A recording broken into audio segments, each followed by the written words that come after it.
When a chemical reaction is carried out, the reactants are not going to react completely in stoichiometric amounts. There's always going to be one that runs out first, and then there's going to be one that there's a bit left over.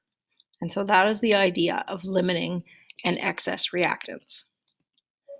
So the one that gets used up first is the limiting reactant, and that's going to determine how far the reaction will proceed. As soon as one reactant is used up, the chemical reaction can't go any further. The other reactant is called the excess reactant. It's the one that remains after a reaction is over. So, using these ideas, there are three different kinds of questions you might be asked. So the first is just to figure out which reactant is limiting. So we're going to look at a sample. So if 1.35 moles of nitrogen gas reacts with 3.78 moles of hydrogen gas, which is the limiting reactant and which is in excess? So this is the synthesis reaction for ammonia. We've got nitrogen and hydrogen reacting, and one is going to run out first. So how do we figure out which one that is? So what you're going to do is choose one reactant, and we're going to use the mole ratio to calculate the number of moles of the other reactant that it would be required for that first reactant to be completely used up. So if we were to choose nitrogen, we have 1.35 moles of nitrogen. We're going to use our mole ratio to figure out how many moles of hydrogen would be needed to react completely. So we find that we would need 4.05 moles of hydrogen to react with all of the nitrogen. So then you look at how much hydrogen you have. So the question tells us that we have 3.78 moles of hydrogen, and we would need 4.05 moles of hydrogen to react with all the nitrogen. So that means that hydrogen's going to run out first because we don't have enough to react with all the nitrogen. So we don't have 4.05 moles of hydrogen. We only have 3.78 moles, so hydrogen is the limiting reactant.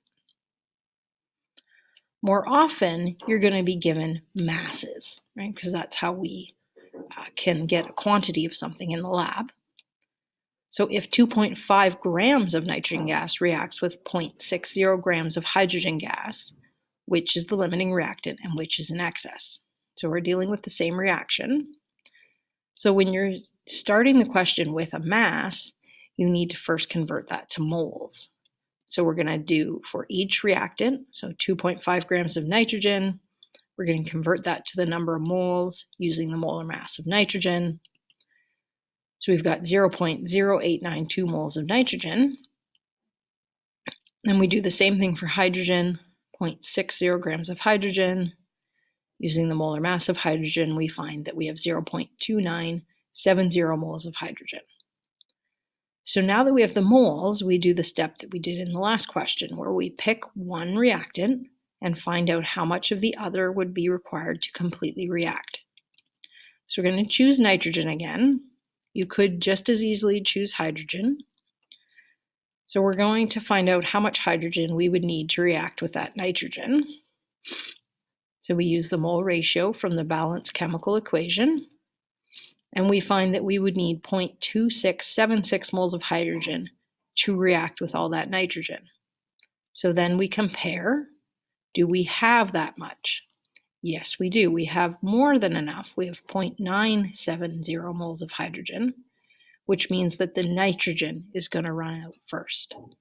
So nitrogen in this case is the limiting reactant, and hydrogen is in excess. So I'd like you to take a minute now to pause the video and complete some questions from your textbook that will allow you to practice these questions where you're figuring out which one is the limiting reactant.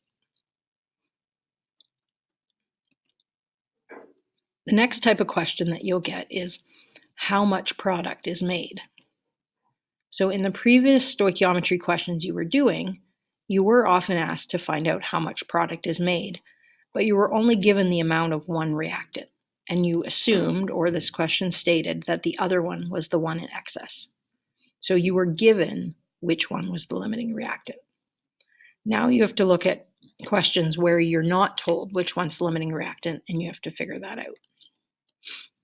And once you figure out what's the limiting reactant, that will be able to tell you how much product is made, because the limiting reactant, if it completely reacts, will make less than if the excess reactant completely reacts.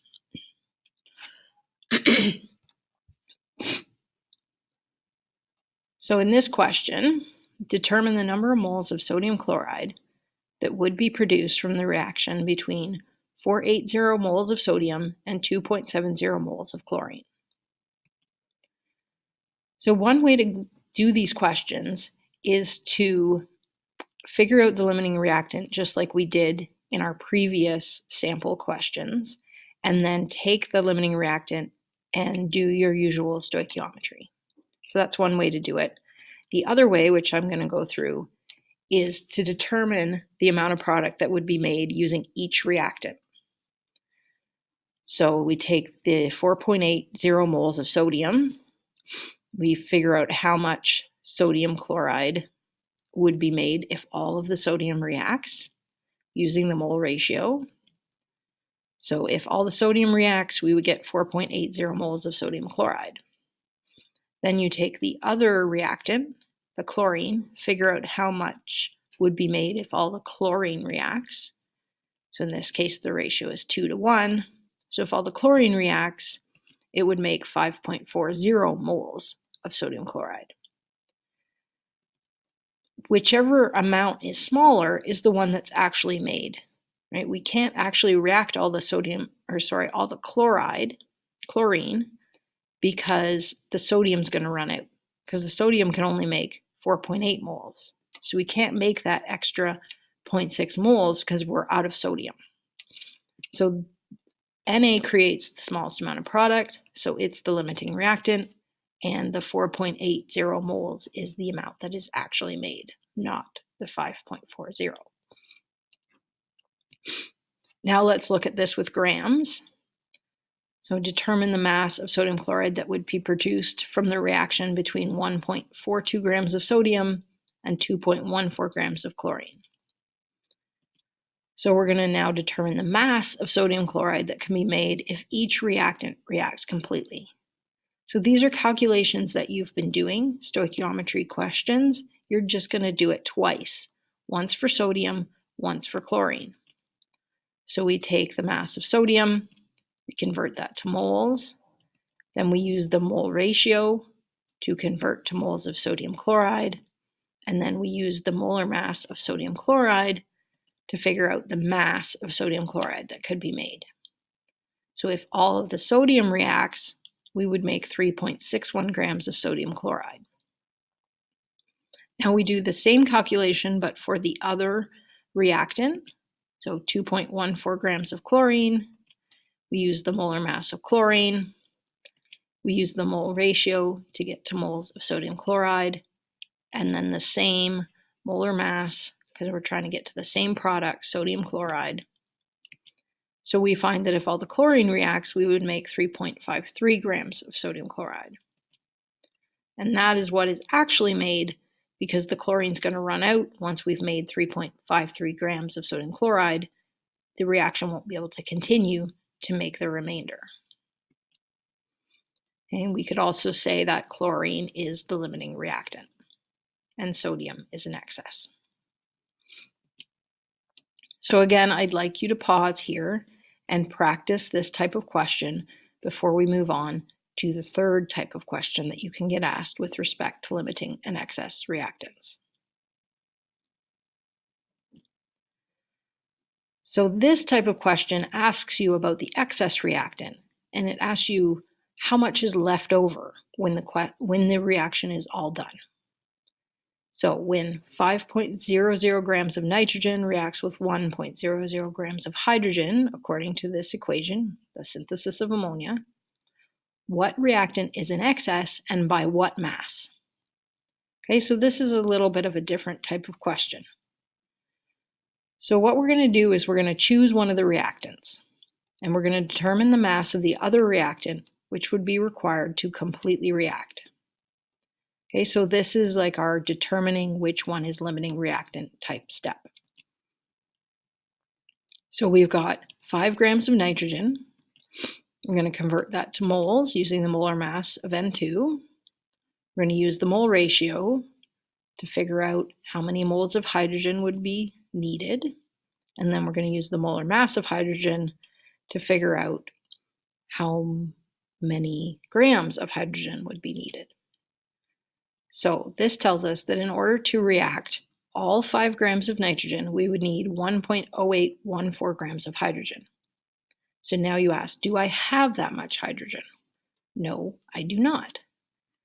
I don't. I only have 1.00 grams of hydrogen. So that tells us that hydrogen is the limiting reactant and nitrogen is in excess. So remember, for this question, we're more concerned with which one is in excess. Okay, so we've established that nitrogen is in excess. Now we need to figure out what mass it is in excess. So that means how much is left over. So in order to do that, we need to find out how much nitrogen reacted. If we find out how much reacted, we can subtract that from what we started with. So you're going to determine the mass of the excess reactant, so nitrogen, that would be used to react completely with the limiting reactant, hydrogen. Now, depending on which reactant you chose in step 1, you may have already done this. But if you're unlucky and you chose the wrong one, like I did, you have to do another calculation. So this time we're going to take the limiting reactant, the hydrogen, and figure out how much nitrogen we would have used up to react with all of that hydrogen. So you have 1 gram of hydrogen, convert that to moles, use the mole ratio to figure out how much nitrogen we would need to react with all that hydrogen, molar mass of nitrogen to get the mass. So that tells us that we would have had to use up 4.6238 grams of nitrogen to react all the hydrogen. So at this point, if you've done things correctly, that number will be less than what you started with, right? So we started with 5, we're left with 4.6238. So now we just need to subtract, right? We need to know what's left over. Okay, so we know there's 4.6238 grams of nitrogen. We had 5 grams available. So we're going to determine what's left over by subtracting. Remember, when you're subtracting, you're looking at decimal places for significant figure purposes. So our answer can have 2 decimal places, just like 5.00 has 2 decimal places. So we would say that there is 0.38 grams of nitrogen in excess left over after the reaction has completed. Okay, so again, please take some time to complete these practice questions.